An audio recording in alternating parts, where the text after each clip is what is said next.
Also on stage with me, having served at that same time, that are now leaders of this great organization, are Randy Cash, our National Chaplain, and Doug Hagan, the National Vice Commander. Thank you. To begin our opening ceremonies this morning, singing Coming to America, please welcome back the Texas Tenors.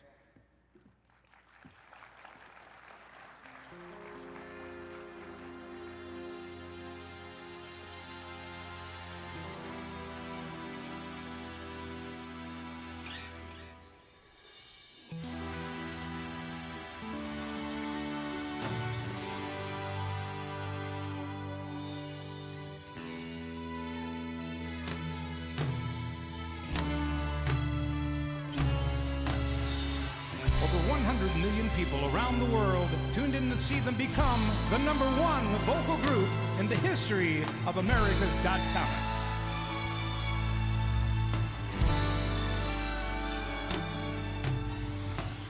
Ladies and gentlemen, the Texas Tenors! How y'all doing today? All right. Far, we've been traveling far, without a home, but not without a star. Free, only want to be free. We huddle close, hang on to the tree. On the boats and on the planes, They're coming to America. never looking back again. They're coming to America. Home will seem so far away, but we're traveling light today in the eye of the storm. In the eye of the storm. They're coming to America. They're coming to America. They're coming to America. They're coming to America today. Oh, they say, Today.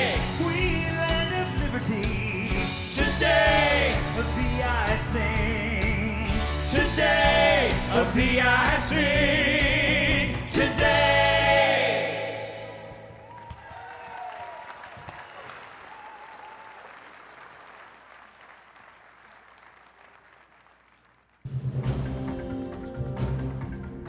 Immediately after the tragic events of 9/11, a young man from Birmingham, Alabama put his college plans on hold to answer America's call. He was one of the first to be deployed to Iraq, and during his second deployment in 2005, Sergeant Noah Galloway was severely injured by a roadside bomb which resulted in the loss of his left arm and leg. After going through years of a tough physical and mental healing process, he has emerged as an inspiration to his fellow veterans and non-veterans alike. He founded the No Excuses Charitable Fund, which raises money and awareness for organizations that mean the most to him. He is a motivational speaker and was chosen from over 1,300 readers to become the Men's Health Ultimate Guide. Earlier this year, he finished in third place on the hit show Dancing with the Stars. He is a true patriot, a dedicated family man, a Legionnaire from the Department of Alabama. Please welcome Noah Galloway.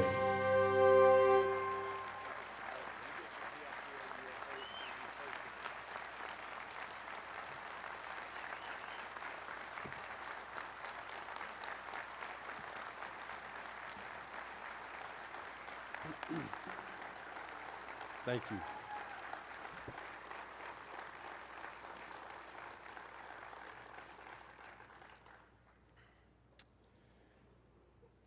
War is a difficult and challenging thing to endure. And for me, being injured on my second deployment and waking up in a hospital and knowing that my military career was abruptly ended, and then on top of that, 2 of my limbs were gone, I fell into a deep, dark depression. A few years after my injury, I was at a veterans event in Birmingham, Alabama. And I was sitting next to a Vietnam War era veteran who is a helicopter pilot. And we were talking, sharing stories, and he told me how he would fly into the battlefield and pick up casualties of war and all that he went through. We talked throughout the night, and before the night was over, he told me something I'd never forget. He said, "Noah, when I came home from Vietnam, I could have been like so many of my buddies and given up. I could have quit. But I decided I didn't want to be another statistic."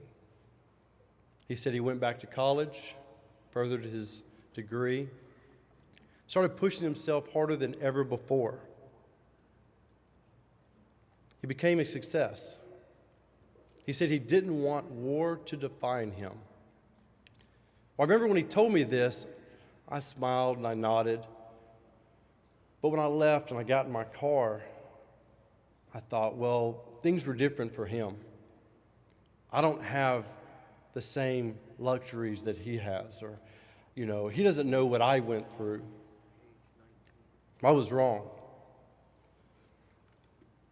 I was wrong to think that positive momentum was a luxury that I didn't deserve. In fact, one night I was sitting at home and watching my 3 young children play.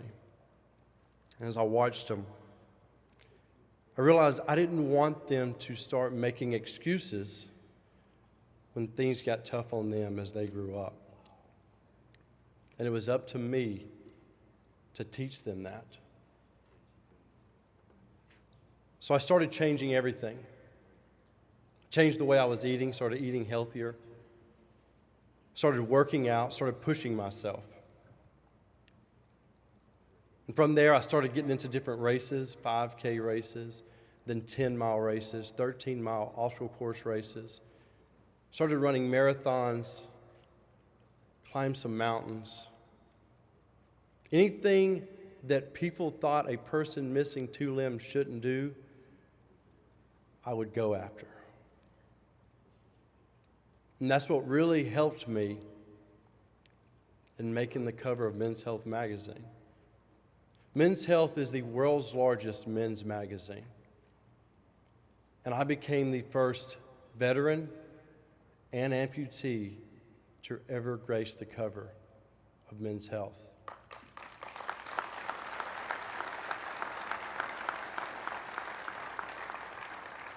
That just kept the momentum going. I started being invited to all these national talk shows to share my story. Then, of course, there was the conference call with Dancing with the Stars. I've had people say to me, "How did you convince Dancing with the Stars to let you come on their show?" I'm always like, I didn't contact them. They reached out to me. It's not the kind of show I've ever watched. They knew that. They knew I wasn't exactly their demographic. But we talked. We had a conversation. And I remember they said to me, "Noah, what kind of dancing experience do you have?" I said, "I don't have any." They said, "Well, if you went to a bar and a club, what did you ever do?" I said, "Well, I stood at the bar and I ran my mouth. That's what I do." Well, I agreed to go on. I honestly didn't think I'd last more than 2 weeks. But of course, I ended up doing the entire 10 weeks, the entire season of Dancing with the Stars, and came in 3rd place. I'm very proud of that. Oh, thank you. I wasn't there to win 1st place. I never cared to win it. What I'm proud of is I did every dance on that show. I learned a lot about myself being on there and the experience of dance. I never thought I'd ever say that before. But it was incredible. And it literally has changed my life being on that show, because it broadened my platform to share my story and my passion for those that have worn the uniform. And now I'm being asked to always go on different talk shows, to be at different events, and share parts of my life. What I'm really proud of is I get to go and speak to a lot of our youth. I go to a lot of schools and talk and share my experiences. And they know who I am because I was on television. And it's been amazing.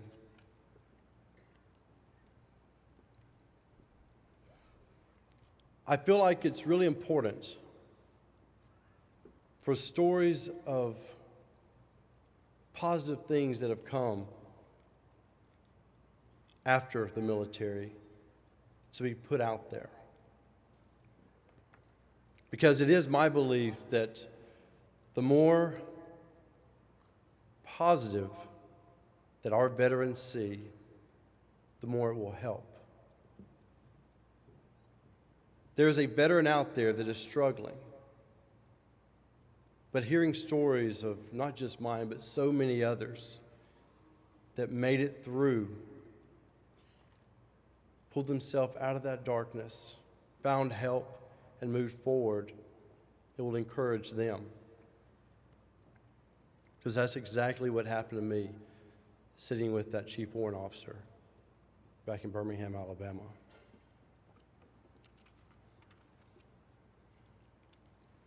Because of the newfound attention, I've been able to do a lot of things that I'm very proud of. One of them is founding my No Excuses Charitable Fund. I'm able to give back to organizations that I feel are doing good things for veterans. But I'm not just involved with veterans groups. I also have different youth programs because I feel like it starts with our children. What we teach them, what we show them, will define who they will be as leaders in the future. And that's one of the reasons the American Legion is so important to me. Because of the missions we take on to mentor and teach the children of America about the rights and responsibilities of citizenship through our many youth programs. We want to introduce you to a group of young people who epitomize the future of this great country. You're American Legion Youth Champions.